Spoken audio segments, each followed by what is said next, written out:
Now guys, Northeast Gaming here, and today we've got a brand new series called World Cup Squads. In this series we will build all 32 nations that qualified for the World Cup finals and tell you how the teams played. First team, we've got Brazil, the host nation, and also the first team in Group A. Unfortunately we didn't get the team recorded for this episode, but in the future we will have the team like at the start, and we'll and show you the subs and stuff. But anyway, in goal we had second in form Diego Alves, who was a pretty solid keeper. Not gonna lie, he's probably my favourite keeper I've used this year.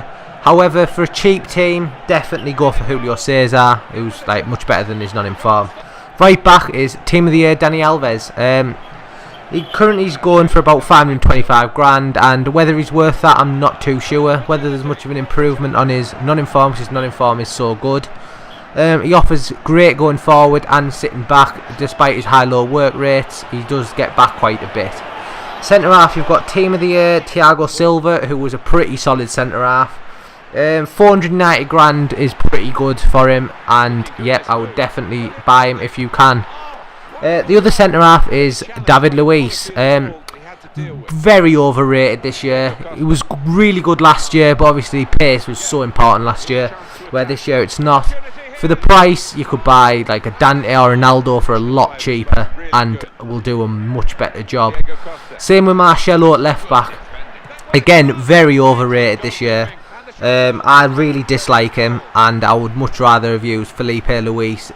Had his informer been out, I probably would have when I recorded this team.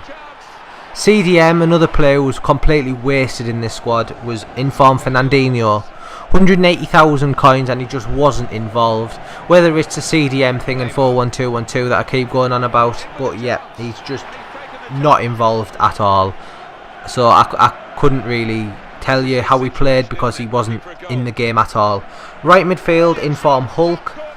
Felt very sluggish, but had a cracking shot on him, and his strength was also pretty good. But 300,000 coins. 300,000 coins for him is a bit overly priced. At left mid you've got Willian. I've used him at left wing and left forward, and both times he's been very good. But at left mid he wasn't quite involved in the game as much, and his stats showed that with only 1 goal and 0 assists.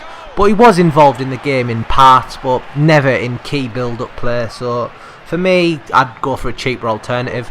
Next up, we've got his teammate from Chelsea, Oscar. Probably the best player in the team, and for only 2 grand, you can't go wrong.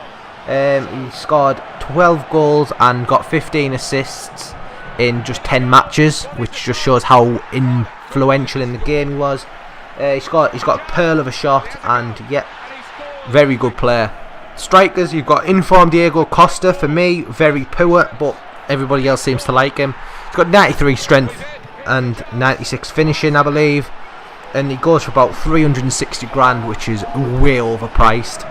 The other striker was Neymar, who was much better, but again, whether he's worth the 205 grand price tag, I'm not too sure. I'd like to believe he is, because he did score some quite good goals for me, but like I'm saying, I also brought Pato on a couple of times off the bench, and Pato was just as good as Neymar and much better than Costa. And for like 1,000 coins, then you must think, how can he be so good compared to the two? I also had Ronaldinho on the bench, who was just a legend, really, isn't he? He came up with some good goals at times, but yeah. Anyway, this episode is coming to an end. We're going to drop player reviews and ratings in the description, where we'll rate them out of 10 for value and how they're played. Right, hopefully next time I will have the squad on the screen for you. But anyway, if you enjoyed the video, drop us a like and hit the subscribe button. Thank you, and see you later.